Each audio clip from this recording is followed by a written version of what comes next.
Estoy en el libro de Primera de Timoteo, capítulo 1.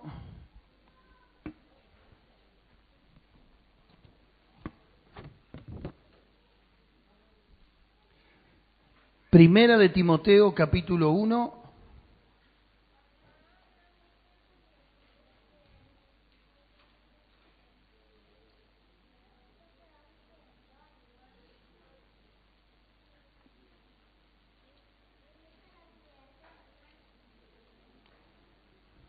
Versículo 9.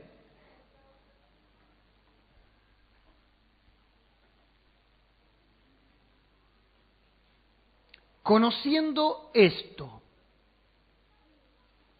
que la ley no fue dada para el justo, sino para los transgresores y desobedientes, para los impíos y pecadores, para los irreverentes y profanos, para los parricidas y matricidas, para los homicidas, para los fornicarios, para los sodomitas, para los secuestradores, para los mentirosos y pérjuros, y para cuanto se oponga a la sana doctrina, según el glorioso evangelio del Dios bendito que a mí me ha sido encomendado. Doy gracias al que me fortaleció, a Cristo Jesús nuestro Señor, porque me tuvo por fiel poniéndome en el ministerio. Habiendo yo sido antes blasfemo, perseguidor e injuriador, mas fui recibido a misericordia, porque lo hice por ignorancia en incredulidad. Pero la gracia de nuestro Señor fue más abundante con la fe y el amor que es en Cristo Jesús. Palabra fiel y digna de ser recibida por todos, que Cristo Jesús vino al mundo para salvar a los pecadores, de los cuales yo soy el primero. Pero por esto fui recibido a misericordia, para que Jesucristo mostrase en mí el primero toda su clemencia, para ejemplo de los que habían de creer en Él para vida eterna. Amén. Si hay un texto en la Biblia que describe y que desata el meollo del Evangelio y que lo presenta con una contundencia y a su vez con una simpleza extraordinaria, es este texto, que te muestra la realidad del ser humano y que no está haciendo Pablo una catarsis, un desahogo y está proyectando en otras personas de afuera las miserias del ser humano, sino que tiene la pericia y la capacidad de describir las conductas distorsionadas del hombre, pero inmediatamente él va y se pone en la fila como siendo parte de una naturaleza caída que es irreversible a cambios, excepto por una intervención de Dios. ¿Me está entendiendo lo que le digo? Es como que el apóstol Pablo te está pintando en su bastidor un ejemplo y te está presentando un cuadro en el que no solamente uno ve reflejada la sociedad, sino que uno ve la perversión y sus propias miserias. Quiero decirle algo en esta mañana, aun cuando el mensaje pueda ser escueto y breve. Nosotros solemos jerarquizar los pecados como unos más groseros que otros. Le ponemos niveles a los pecados, le ponemos jerarquía, le ponemos rótulos, nos asombramos de los pecados, unos frente a otros, pero para Dios todos los pecados son iguales. Quizá juzgamos con demasiada prontitud y somos muy crueles con determinadas conductas. Y con otras quizás no. Bueno, yo quiero decirle que el pecado es pecado en todos o no es pecado en ninguno. Quiero decirle que el pecado mancha guardapolvos blancos de médicos profesionales consintiendo abortos ilegales. Quiero decirle que el pecado mancha títulos universitarios de doctores en derecho que luego terminan distorsionando la ley para favorecer la estafa. El pecado no está en perdonen la expresión peyorativa, pero en el ciruja de enfrente, en el malviviente de enfrente, en el que anda como rastrero en la vida. El pecado también tiene saco y corbata, y lapiceras de oros caras, y autos caros. El pecado se mete en todo entorno de la sociedad, en la dama fina y también en la ama de casa. El pecado está en todos los sectores de la sociedad, mis queridos. El pecado distorsiona la figura paterna bajo el rótulo del golpeador, violento y descalificador. El pecado embrutece, y subraya este título, el pecado embrutece la razón con vicios, pornografía, excesos, mentiras, sin dejarse dominar por los límites de la conciencia. El pecado hace esto y mucho más.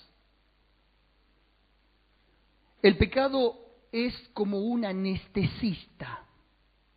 ¿Cuántos alguna vez se sometieron a una cirugía?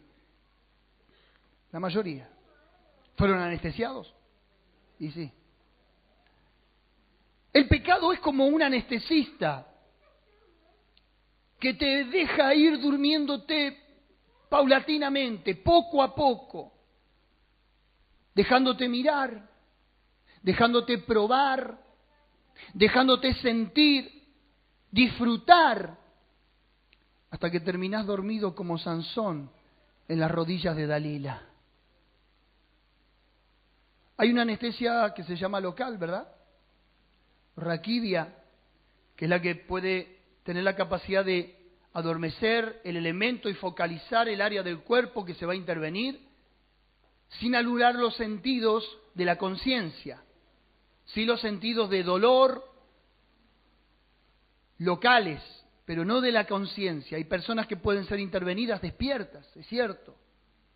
El pecado es algo similar. Sos consciente de lo que estás haciendo, pero estás tan adormecido y resulta tan placentero, si no el pecado no sería pecado, que termina aprovechándose de tu vida y tu destino es muerte, dice la Biblia. ¿Hay alguien ahí?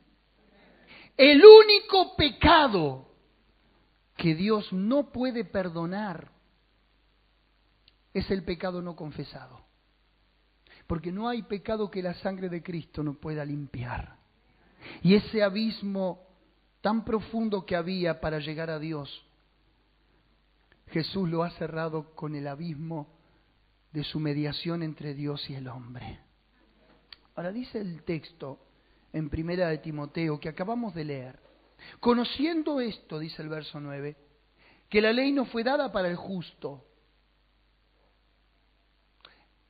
¿En qué sentido? El justo ya la cumple a la ley. Entonces la ley no tiene vigencia para el que está ya haciendo las obras de la ley, sino que la ley es inflexible frente al que la transgrede. Es el ser humano, que donde te ponen la ley, te aplican la ley, ahí te rescatás, ¿verdad que sí? Somos hijos del rigor. Tiene que tocar el bolsillo para uno después decir, no. Dice, la ley no fue dada para el justo, sino para los transgresores, desobedientes. Es fácil de interpretar la palabra transgresión, es quebrantar una ley. Desobediente es alguien que anula el consejo y es ley para sí mismo, desobediente. Pero dice algo más, dice, es para los impíos, pecadores, desobedientes, para los irreverentes, que no le importa a nadie, que puede blasfemar contra el cielo y contra la tierra y no le rinde cuentas a nadie, uno irreverente, irrespetuoso, para los profanos. tiene que ver con lo religioso, lo profano. Quebrantar las leyes de Dios, etcétera, no solamente las leyes civiles. Para los irreverentes y profanos, para los parricidas y matricidas. Hubo un joven que vivió en esta semana el horror, no solamente de atentar contra la vida de sus padres, sino dormir 4 días con los cadáveres. ¿Escuchó eso? Uno lo escucha y ya no tiene capacidad de asombro, eso es lo peor, de que uno lo naturaliza. Hace años atrás, 50 años atrás, por ahí, esto era un escándalo. Hoy es como que es una noticia más, son unas muertes más, pero la Biblia ya lo cataloga. Parricida es el que mata a los padres, matricidas es el que mata a la madre, homicida es el que se levanta contra su prójimo. A ver, aquí está diciendo para quiénes es la ley, para las conductas más perversas, más retorcidas. Pero también va a ser una lista, Pablo, para los fornicarios. La fornicación es la sexualidad libre, la sexualidad promiscua, la sexualidad fuera del entorno de lo que fue creada para el matrimonio, una sexualidad cargada de lujuria, de lascivia y de todo tipo de inmoralidad. A eso se refiere fornicación. Para los sodomitas, la Biblia llama sodomía no solamente a las relaciones homosexuales entre hombres, sino también a las relaciones homosexuales entre mujeres, en este caso lesbianas. Dice, para los sodomitas, para los fornicarios, ahí está hablando ya del rango sexual, de la distorsión que existe en el ser humano. La Biblia es clara, es contundente y ha establecido los parámetros. Hombre y mujer los creó Dios para su reproducción. Pero también dice, para los secuestradores, para los mentirosos, para los pérjuros y para cuantos se opongan a la sana doctrina. Quiero decirle algo. Nosotros cuando conocemos a Cristo, tiene que haber un cambio de vida como evidencia de que hemos conocido a Cristo Jesús. Segunda de Corintios 5:17 lo deja establecido, muy claro. De modo que si alguno está en Cristo, nueva criatura es, las cosas viejas pasaron y aquí todas son hechas nuevas. Hay un cambio sustancial de conducta, de moral, de ética, etcétera, etcétera. Ahora, también somos conscientes que cuando una persona conoce a Cristo, conoce el Evangelio, ¿sí?, tiene un proceso que se llama santificación. Es un proceso donde el hombre es depurado de su conducta pecaminosa, perversa. No es que deja de pecar, pero sí ya no tiene esa tendencia al pecado. Por eso Primera de Juan dice, el que es nacido de Dios no peca, porque la simiente de Dios está en él. Ha nacido de nuevo y ahora ya su tendencia no es ir al pecado en forma como en la vieja vida, a los excesos, a no tener en cuenta a Dios, sino que ahora es consciente de su pecado e inmediatamente cuando le falla a Dios va y le pide perdón. Está en un proceso de santificación, de transformación, hasta el día que seremos perfectos en la presencia de Cristo. Aquel que comenzó en vosotros la buena obra, la completará. Ahora, es cierto que la iglesia es el lugar para los santos, es el lugar para congregarnos y buscar a Dios, es el lugar para hablar el lenguaje reverente del cielo, es el lugar donde tocamos las cosas santas, es el lugar donde la manifestación de un Dios santo se hace presente, se apersona, manifestando su gloria y su poder. Pero también es cierto, además de todo esto, que este es el lugar de los perdidos, el lugar de los pecadores, el lugar donde los ladrones tienen que deponer sus armas, el lugar donde los adictos tienen que dejar sus drogas, el lugar donde aquellos que están pervertidos sexualmente tienen que dejar y volver a la cabalidad y a la coherencia. La iglesia tiene que convertirse en el barco de salvataje de alta mar. La iglesia tiene que convertirse en la agencia de redención para la sociedad y para el mundo. Hermanos queridos, la iglesia no es un museo de santos. Acá no nos convertimos en estatuas vivientes. Acá tenemos que ser hombres y mujeres, hay veces con cicatrices, hay veces manchados de sangre, hay veces incluso tolerando y soportando lo que nadie toleraría ni soportaría por amor a la cruz del Calvario. A Jesús, siendo el Hijo de Dios, habiendo nacido de una virgen, sin intervención humana, directamente del Espíritu Santo, donde no hubo un semen humano, donde no hubo un espermatozoide que fecundó un óvulo en términos humanos, sino que hubo una directa intervención del Espíritu Santo en un vientre materno. Sin embargo, cuando Él nació, creció y fue hombre, los religiosos le dijeron: mira que come con los borrachos y se junta con las prostitutas. Se involucró con el barro de la sociedad, se involucró con el submundo social, como eran los pescadores, como eran los cobradores de impuestos y como era un celote, que para describirle lo que era un celote, ese discípulo de Jesús, era un partido político judío opositor al régimen del Imperio Romano, de armas alzadas. Simón el celote, no Simón el pescador, si tenía que matar, mataba. Porque era de un partido político fundamentalista. Ese era un discípulo de Jesús. Hay grupos de choque de fuerzas armadas, civiles, sociales, con ideales. La pregunta es, ¿nosotros estaríamos preparados para tolerar ese tipo de gente de la calle? ¿Ese tipo de gente de la sociedad? Luego de haber nosotros reflexionado acerca de nuestras conductas, de nuestra vida pasada, y hoy habiendo un cambio sustancial en todo nuestro ser,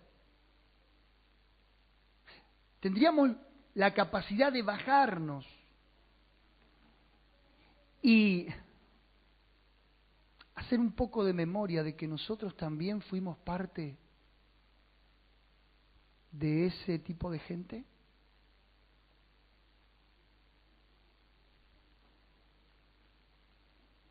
Yo quiero que la iglesia se llene de esta gente.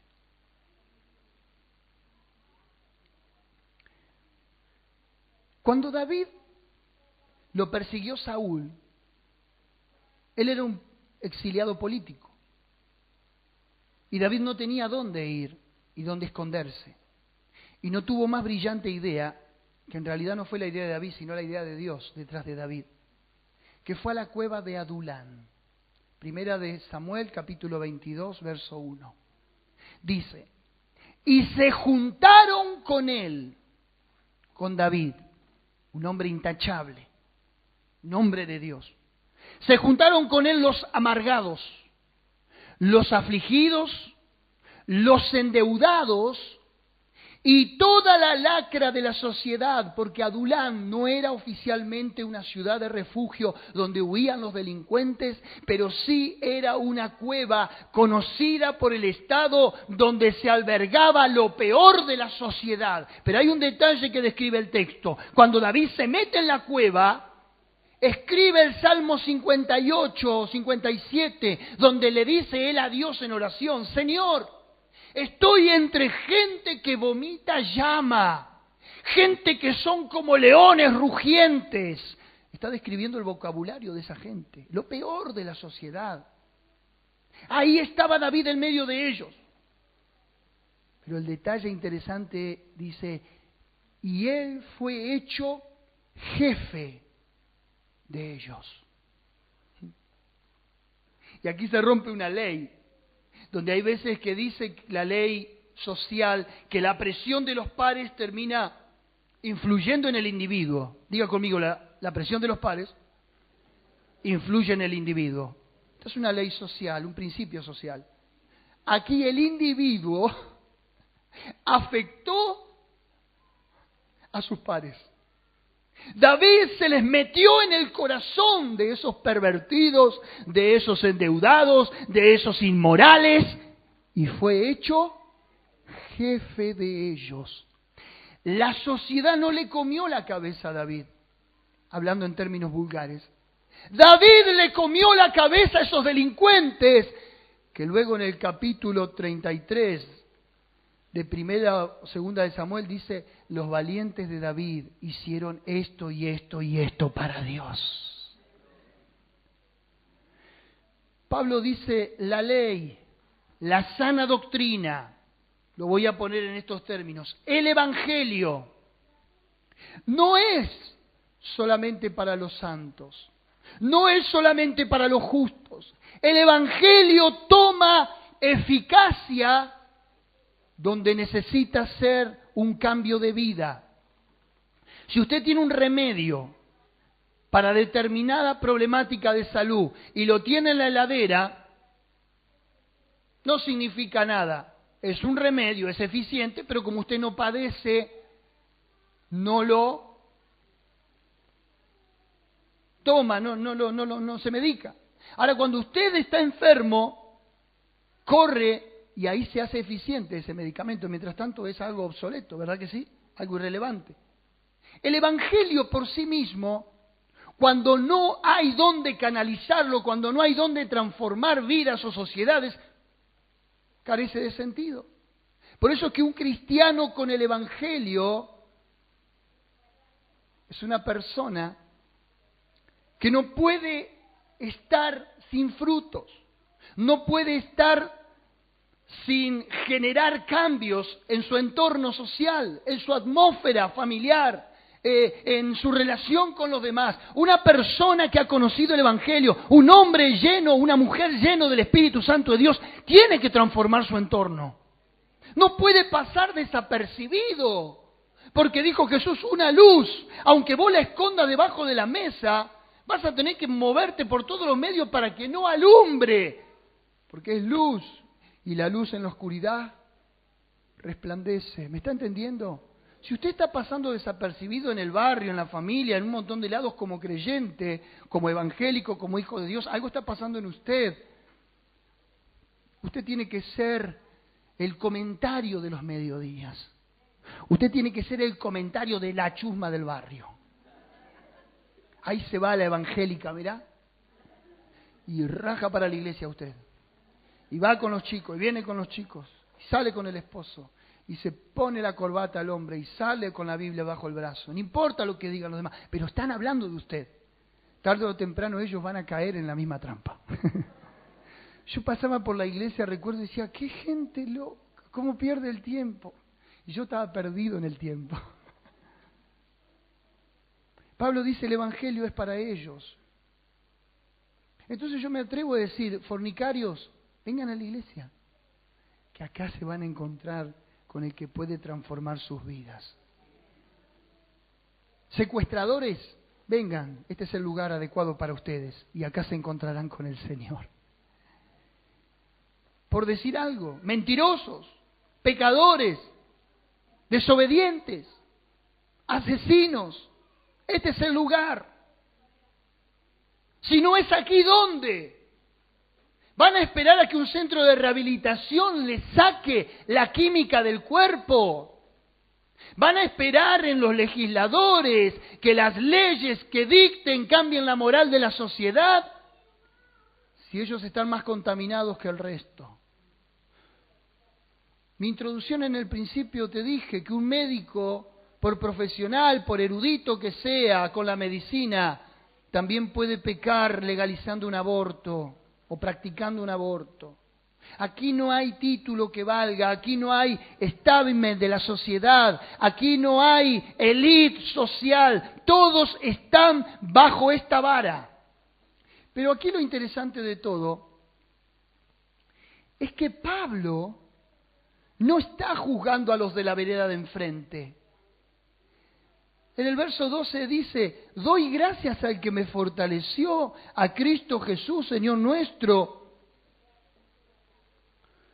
porque me tuvo por fiel cuando yo era infiel, poniéndome en el ministerio. Dice, habiendo yo sido antes blasfemo, perseguidor, injuriador, mas fui recibido a misericordia porque lo hice en ignorancia y en incredulidad. Oiga, esta carta se iba a leer en la iglesia de Éfeso. Pablo quería que les quede bien en claro a sus ovejas de Éfeso quién era Pablo. Que Pablo también tenía capacidad de aconsejar porque él había estado en un estilo de vida dudoso, comprometido, oscuro. Si no lea Hechos capítulo 8, donde él Pablo consiente y da su voto para que lo apedrearan a Esteban, un cristiano que estaba testificando de Cristo. Ese fue el recuerdo que le quedó grabado en la mente de Pablo. El mismo evangelio que él persiguió, el mismo evangelio que lo convirtió a él. No te olvides de dónde te sacó Dios. Y en ese recuerdo de donde te sacó Dios, tiene que ser motivo suficiente para ir al rescate y a la búsqueda de los que estaban en tinieblas igual que vos. Pablo dice, yo también fui blasfemo, yo también fui injuriador, mas fui recibido a misericordia. Y mirá lo que dice el verso 15, palabra fiel y digna de ser recibida por todos, que Cristo Jesús vino al mundo para salvar a los pecadores, de los cuales yo soy el primero. Yo soy el primer pecador, señores. Eso le estaba diciendo Pablo. Hay veces la iglesia entra en un clima y en una tendencia de ya no querer contaminarse con el mundo. Uno cree que bajando a determinadas escalas para testificar a otros está comprometiendo su conducta y su testimonio. No, no te metas ahí porque ¿qué va a pensar la gente? Vos vas a la iglesia. Justamente es el lugar donde uno tiene que frecuentar para rescatar a los perdidos. Si no, ¿quién va a ir? Yo cuando estaba como capellán del Instituto de Pablo Nogués, están todos los menores. Hacíamos una ronda en el patio y vio que en la cárcel son todos inocentes. ¿Cuántos fueron alguna vez a una cárcel? Son todos inocentes, no sé por qué están ahí, la verdad que no entiendo, pero son todos inocentes. Pero también están aquellos que reconocen que hicieron algo. Entonces hacíamos una fila y yo les hablaba del Evangelio, que los puede transformar, que puede cambiar la realidad de su vida. Y hay veces alguno quería contar su testimonio, quería decir lo que él había hecho.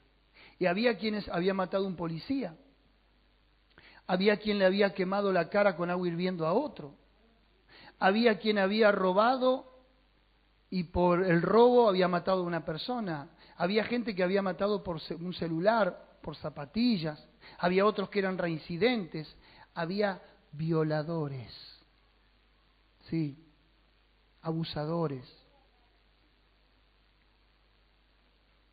Pablo, ¿para quién dice que es el Evangelio?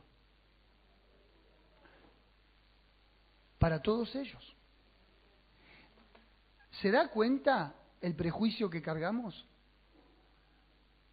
¿Se da cuenta por qué yo le decía al principio que nosotros jerarquizamos pecados y creemos que un violador es más pecado que un hombre que descalifica a su mujer o que no la valora o que no la respeta? Creemos que un pecado es más grosero que otro, pero en la escala de condenación van todos al mismo lugar. Hola.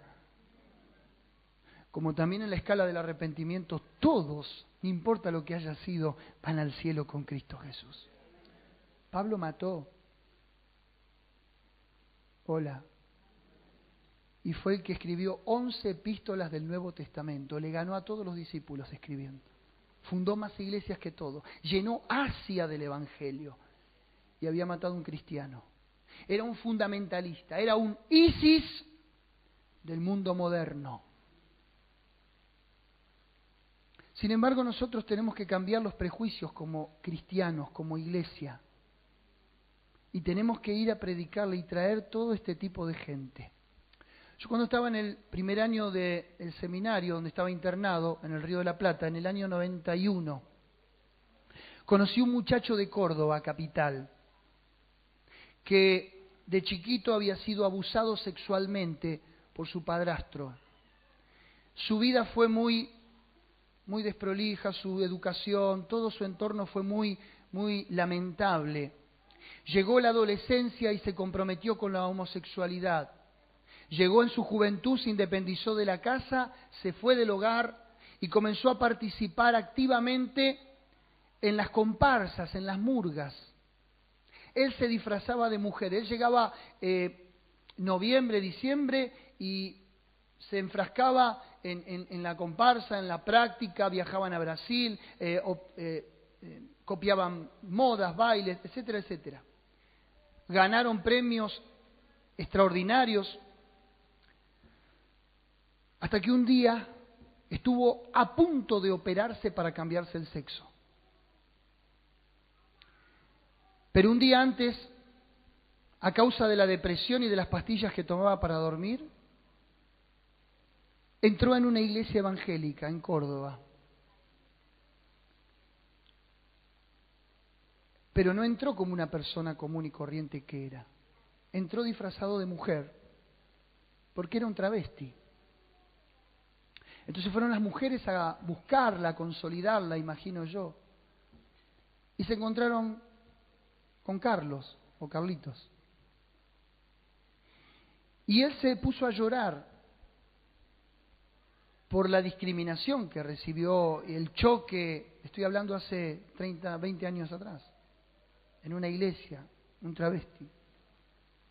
Su primera impresión fue como de discriminación casi, hasta que el pastor, la pastora, alguien entendió su situación, se lo ministró, se lo llamó, se lo invitó, le dijeron que en lo posible pudiera cambiar su aspecto, que era el lugar donde Dios lo quería transformar y donde Dios quería llenar los vacíos de su corazón.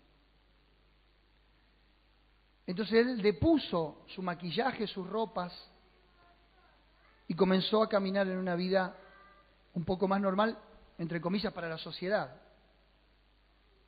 Tuvo un verdadero encuentro con el Señor. Luego recibió un llamado al ministerio, se fue a preparar en el seminario donde yo me preparé. Y cuando él se paraba, como yo me estoy parado frente a ustedes, a contar su testimonio o a ministrar a Dios o a cantar, todavía conservaba ciertos rasgos amanerados. Y nosotros decíamos, ¿podrá él, cuando se gradúe del seminario, ministrar, ser pastor? Se enamoró de una chica, se casó, hoy es pastor en Córdoba.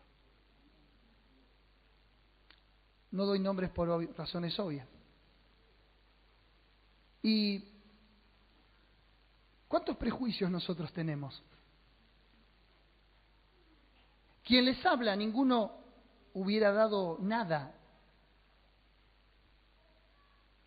O pensar que yo hoy les podía estar predicando en mi pasado. Está mi suegra presente que me conoció llegando a la iglesia, con alcohol, con drogas, en mi adolescencia. Al poco tiempo que me pongo de novio con mi esposa, toda la iglesia la tuve en contra, porque le decían a mi esposa, ¿cómo te vas a casar con un chico así? ¿Cómo vas a andar de novio con alguien que viene de la calle? Ella de chiquita conoce el Evangelio. Todas esas voces me subestimaron. Todas esas voces me creaban un conflicto. De un grupo de 10 jóvenes, modelos en la iglesia, que cada uno tenía su noviecita y todos aspiraban a casarse. Creo que por lo menos 7 hoy están divorciados, separados, y muchos que aspiraban el llamado al ministerio hoy están en el mundo. Y ese que señalaban y que decían, con él no vas a llegar a ningún lado, no tiene futuro, es un exadicto, puede tener HIV. 21 años de casado y de los 25 años en el ministerio hasta hoy que tengo 44. ¿Qué quiero decirle con esto? Que Pablo dice, el Evangelio es para los perdidos. Pablo dice, yo también fui uno de ellos. Yo también secuestré gente, dice Pablo. Yo también fui un homicida, dice Pablo. Yo también fui mentiroso. Y el verso 16 dice, pero fui por esto recibido a misericordia. Escuche el detalle. Para que Jesucristo mostrase en mí, Él primero toda su clemencia, para ejemplo de los que habrían de creer en Él para vida eterna. Lo que fuiste sirve de ejemplo para los que van a creer. Por eso vos no te olvides de dónde te sacó Dios. Porque de donde te sacó es el testimonio para que saque Dios a otros. ¿Hay alguien ahí? Yo creo que la iglesia evangélica tiene que ser rescatada de los evangélicos. El evangelio hay que rescatarlo de los evangélicos, justamente, porque los evangélicos le estamos quitando la esencia por lo cual vino Cristo Jesús a morir a la cruz del Calvario. ¿Me está escuchando? Todos fuimos pecadores. La única diferencia es que ahora seguimos siendo pecadores, pero pecadores arrepentidos. No se olvide de este detalle. ¿Por qué predico este mensaje? Porque hoy la sociedad está más perdida que nunca. Si hay una generación más corrompida de la historia, yo creo que es la de este tiempo. Fueron muchos antes así, pero hoy está desbarrancada, ha derrapado con conductas sexuales, con conductas de vicios, con excesos, con muerte, con todo tipo de excesos, destrucción de hogares. El Evangelio es cosa de vida o muerte, el Evangelio es una cosa seria. El Evangelio no es un juego. No estamos aquí para entretener a nadie, ni estamos aquí para llevar una vida religiosa. Si no es relevante el Evangelio, entonces hagamos otra cosa. Este lugar tiene que estar lleno cada domingo. Y no me interesa que esté lleno solamente de gente que ha tenido un encuentro con el Evangelio. Me interesa que esté lleno de gente perdida, para que aquí sea encontrada por Dios. Vamos a ponernos de pie en esta mañana.